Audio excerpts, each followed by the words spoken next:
In my seminars the last few years, I have covered what I have found to be those few simple basic principles that can make major changes in life and lifestyle. One of those subjects that gets the most comment is diseases of attitude. And out of that subject, worry and how to kick the worry habit have caused the most questions. So in this brief visit with you, let me give you my best look at worry, how to recognize it and define it, and what to do about it. And hopefully, these ideas will give you a good chance for confidence over worry. First of all, worry might well be killer number one. And if it is not the number one physical killer, although doctors tell us worriers die sooner than non-worriers, and we have all heard the expression, worry yourself to death, at least it is the number one killer of dreams and achievement, of energy and vitality and lifestyle. I know the damage and effect of this killer, worry, firsthand. I will spare you the details, but over a period of some 3 years, I let worry get out of hand. As I've mentioned before, I became a super worrier. I was good at it. The combination of small and big worries about my circumstances, what people thought of me, my finances, my abilities, the future, my progress, all led to a complete physical collapse, a stay in the hospital, emotional, mental, and physical exhaustion, and a deep despair I couldn't shake. A sad picture for a young man who should have been well on his way to carving out his share of opportunity. I am happy to tell you that good fortune came my way, and as many of you may be aware, I met a man, Mr. Earl Schoaf, with his ideas and inspiration and the help of a very close friend. I worked my way past the minefields of worry and disaster and out into the clear air of mental sunshine. And if I did it, anybody can do it. I'm not saying it's easy. It took me almost a full year to kick the worry habit. It took practice and much effort, but it was well worth it. Remember, don't ask for the task to be easy, just ask for it to be worth it. Don't wish it was easier, wish you were better. Don't ask for less challenge, ask for more skills. Don't ask for less problems, ask for more wisdom. It's the challenge that makes the experience. And life and its color and meaning and adventure for you is this collection of experiences. To wish them away is to wish your life away. So let's get to worry and what it is and what it does, how to define it, and what to do about it. And let's do it with eager, high hope that it won't be long until you will be free of the worry habit and on your way to the life and lifestyle that you want. First of all, let's define worry. There are many ways we could describe it. Worry is fear painting pictures in your mind. And if you watch that mental movie too long, you get a false picture of how things really are. Worry is a mental broadcasting station, and more often than not, it is false or at least distorted propaganda. Worry has that sneaky way of stopping short of giving you all the facts. Worry is often the trickery of mentally filtered facts on the negative side and the bold declaration that these are all the facts. Worry has the mental audacity to suggest that the elevator only runs one way, down. Many times worry is a 5-alarm bell for a wastebasket fire. And worry is a depletion of constructive emotion. It's wasted mental energy. It's like letting the starter run the battery down when the car won't start.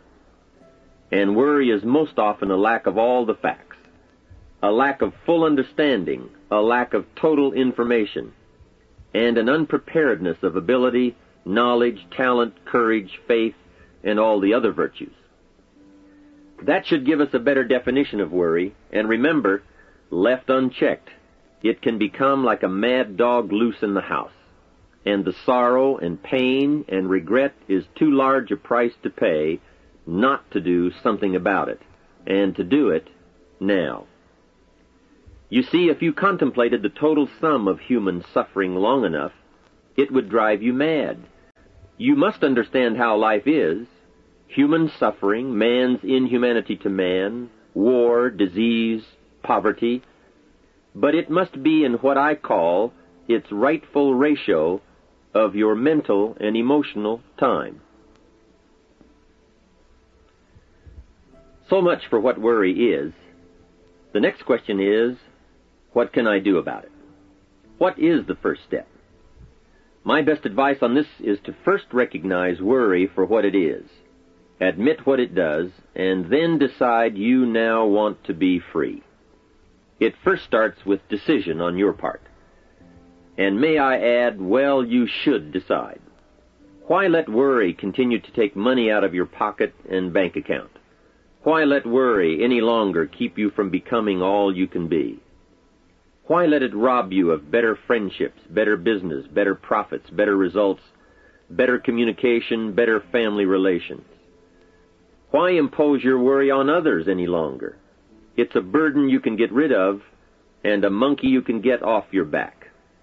Why not be rid of those sinking, nagging feelings that all is not going to be well, that you can't do it, that it won't work out for the best? Worry is undue concern that takes up too much of your mental and emotional time. Now, we must all be concerned. Hey, life is no joke except to the jokers. Life and how to live it is a serious matter. It is risky, full of peril, and there are constant threats to the good we want and to the pursuit of happiness. However, it is undue concern, or concern that takes up too much mental time, that begins the harm. It's like a family planning a wonderful trip. While they certainly should be concerned about the condition of the car, the tires, and making sure they pick the proper route, it would be foolish to allow themselves to be completely turned negative with the thought that they might crash and kill the entire family. If that were the case, even if they went, the entire trip would be turned into one nightmare of fear with the specter of chaos looming around every curve, rather than enjoying the wonderful trip they had planned for themselves and their family. A lot of people do that with their entire life. So, start to make these declarations. And if you mean it, they will start you on your way to confidence and adventure free of the worry habit. Say first, I've had it with worry. I'm tired of being beaten down and hassled with all those negative mental pictures. I refuse to be tricked by false facts. I'm really not that weak. Never again do I want those sick feelings inside, those mental false alarms. I'm tired of the drain on my resources. I'm tired of the embarrassment of the lack of confidence. I don't want people, especially my family, to see me in this state anymore. I've got more to offer.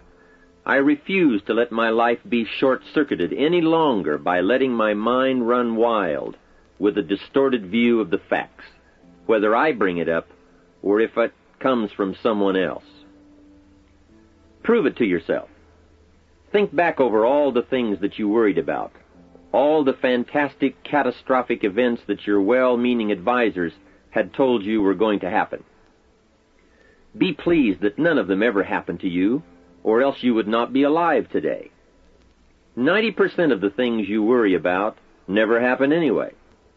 All of us have had these well-meaning advisors who want to appear larger in the eyes of those they wish to advise, and who immediately rear back and describe every single bad option they can think of that might possibly happen. By the time they have finished, the one who has come for some confidence and some help wonders why he even bothers to live anymore. And the fact is, those things are never really going to happen anyway. Bring to question now what your mind tells you or what others tell you, and pledge not to go for false alarms. I've had it is a good beginning. This first step will start you arguing with your worry thoughts. Soon you will start to examine your fears and worries to see if they are valid, and you won't let your mind play those mental tricks any longer. It is possible to destroy any emotion you have, including worry and fear, by a very simple process, and that is, analyze it to death. Drag it out on the table and look at it. Weigh it against all of your past experiences. Make sure this one can stand against all the past facts you have. You will now start to use worry instead of letting worry use you. It's a beginning, being in control instead of out of control. You will now let concern and the first signs of worry prompt you to learn, ask questions, and look at all sides in order to evaluate true, positive, constructive action. Now you can say, I will let fear advise me of the facts, but I won't let fear tell me these are all the facts. Nor will I let fear determine my reaction to the facts. I will gladly take up the war of faith over doubt, reason over fear, and positive expectation over worry. So talk to yourself right now into a change of attitude. Be persuasive. Go all out. Show yourself the hell if you don't, and the good life of answers and progress if you do. Say to yourself, what a fantastic feeling it must be to stop the panic drain on my mental energy, emotion, and physical strength. Imagine putting all that saved energy and emotion and strength into my action plans for the good life.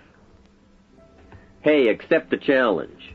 Believe your beliefs, doubt your doubts, stay on the campaign to give worry a bad time. Like being your own conscientious judge, say, I've had it with the presentation of a one-sided story. I sustain the objection that worry has failed to bring out all the facts. I despise these mental courtroom maneuvers that try to belittle my client, me. I demand the whole truth, and if worry will not be silent, I may cite him for contempt of the court of reason. Call up that scene often when worry wants to hassle you with the same old tricks and the same old results. It will work every time. Okay, let's move on to some really positive steps. If you can survive all that has happened to you up to this moment in your life, in spite of doing and thinking many of the wrong things, imagine how you can succeed by now starting to do some of the right things. First, the best answer to worry is confidence, and confidence starts first with awareness. Here is one of the most important lessons in life to learn. Life and business is like the changing seasons, and the real challenge of life is to learn how to handle the winter and take advantage of the spring. In short, that's it. You see, winter always comes, but so does the spring. Night follows day, but also day follows night. Sure, the tide goes out, but it always comes in.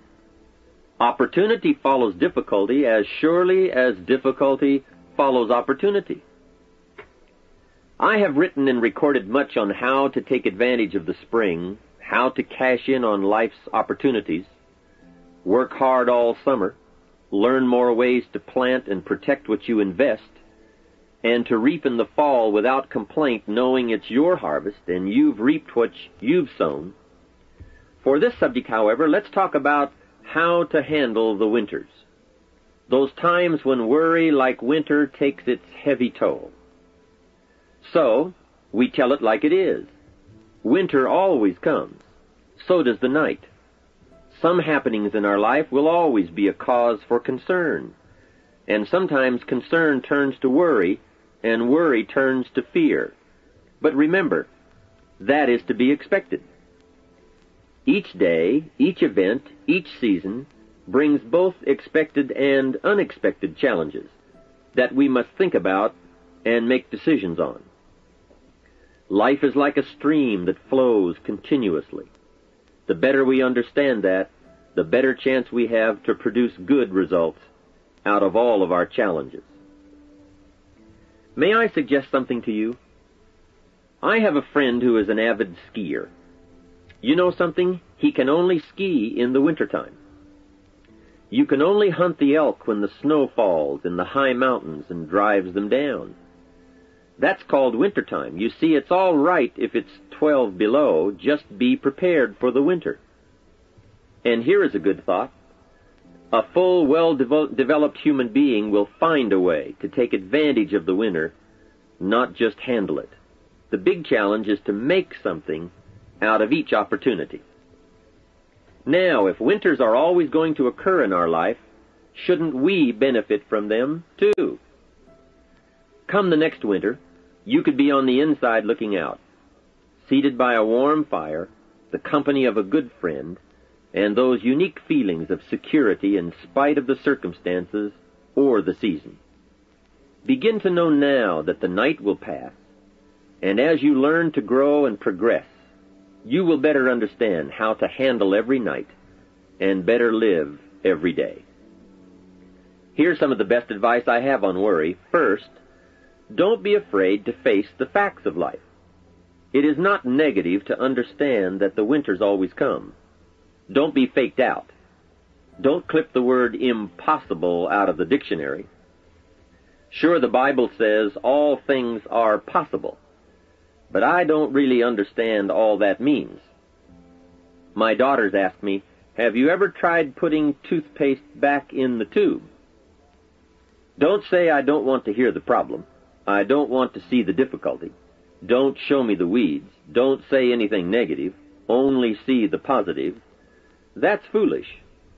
There is a thin line between positive thinking and kidding yourself. And remember, there's also a thin line between faith and folly. Here is the key. Humans have the unique ability to see it as it is, and they also have the ability to see it better than it is.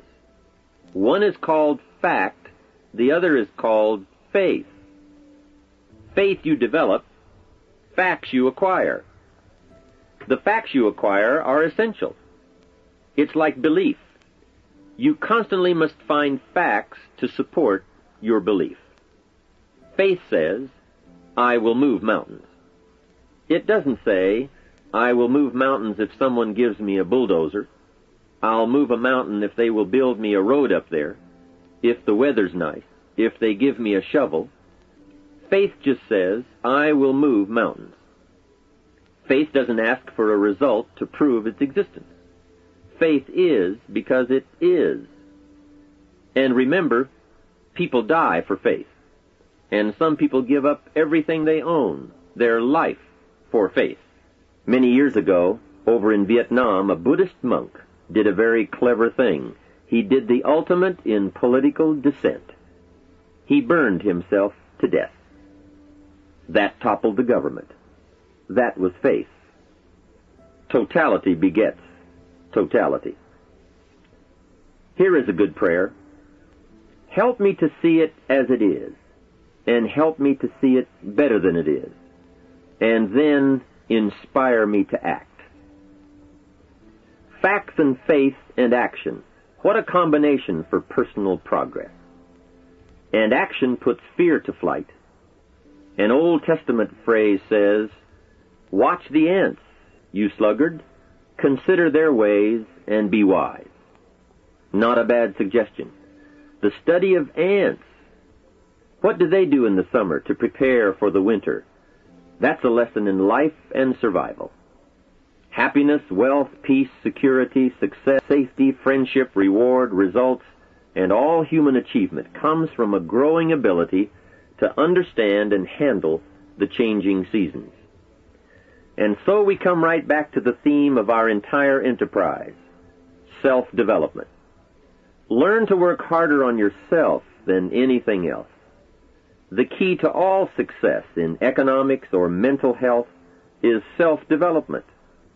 It will all change for the better when you change for the better. It's what you become that really counts.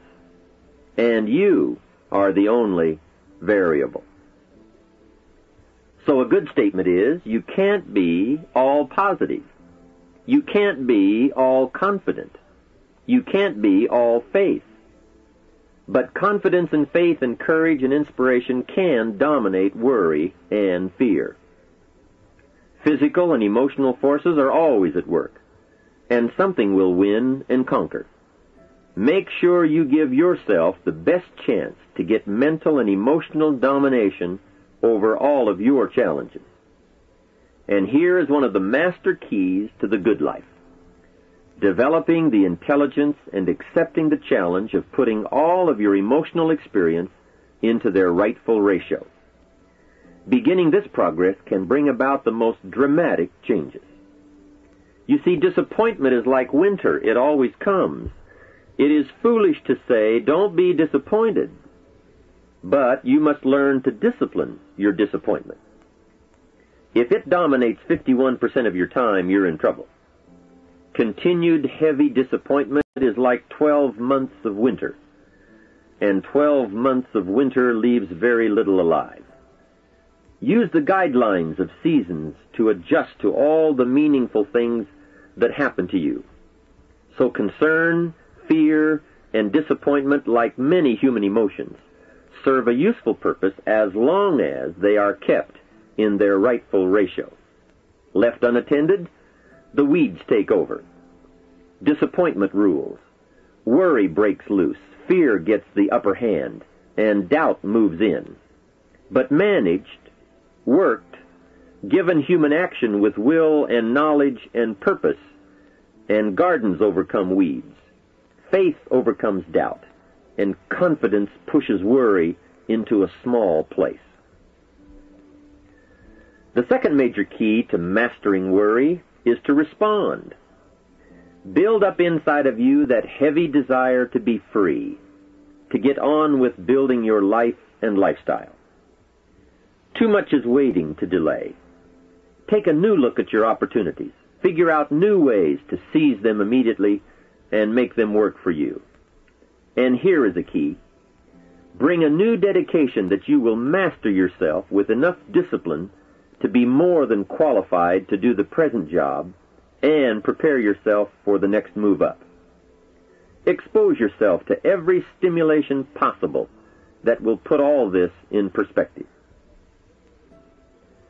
Now let's move on to a very important point, and that is, the best answer to worry is confidence. First, self-confidence. I can better handle next winter. I have a strong shelter. It is stocked with supplies. I now know how to take advantage of the spring. I'm going to plant better crops and bigger crops. I can last through the summer. I won't quit this time. I'll study weeds and how to get rid of them. I'll be less frightened of the changing weather and the quick storms. In the fall, I will exercise more care and reap what I have without complaint and blame nothing for the amount of my harvest. I'll learn to save a fair portion so that I can survive the bad seasons when out of control the hailstorm comes and it all goes wrong. Now we must consider this. The most fatal deterrent to self-confidence is guilt.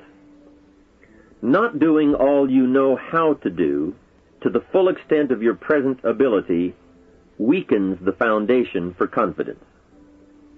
The biggest part of worry comes from the lack of this personal confidence. And lack of confidence comes from two major things. First, no goals or plans. And second, no daily discipline to achieve. The inaction to cure or handle small tasks is what starts the guilt process. And that always tends to make you look at what's wrong and expect the worst. So listen to the voices of creative experience. Let nature, experience, wisdom, books, everything speak to you and teach you. Remember, both opportunity and challenge await action. Everything yields to diligence. It's not what you can do, it's what you will do that counts. And undeveloped ability comes from three problems. First, lack of inspiration to find out. Second, lack of reasons to learn. And third, lack of applied time and action for developing those abilities. Remember, humans are remarkable, a marvelously functioning entity. Imagine how uniquely your body and mind have survived and managed to function in spite of all the worry. Humans don't die easy. They die hard. Develop a plan for your life rather than aimlessly drifting through it, the victim of circumstance. Create your own environment and learn to control it. You control your own mental environment by developing yourself. So go on a crash program to clean up decisions, get things done, get other things set up and started and organized. Start doing all the things that would make you feel better: exercise, diet, reading more books. Open a floodgate of positive moves in the right direction. And be thankful. Add up what you do have. Make an actual as well as a conscious mental list of all you possess, tangible as well as intangible. In view of the 4 billion other inhabitants of the world, yours is probably an incredible list. That list, and being thankful, should then lead to the big step of discipline.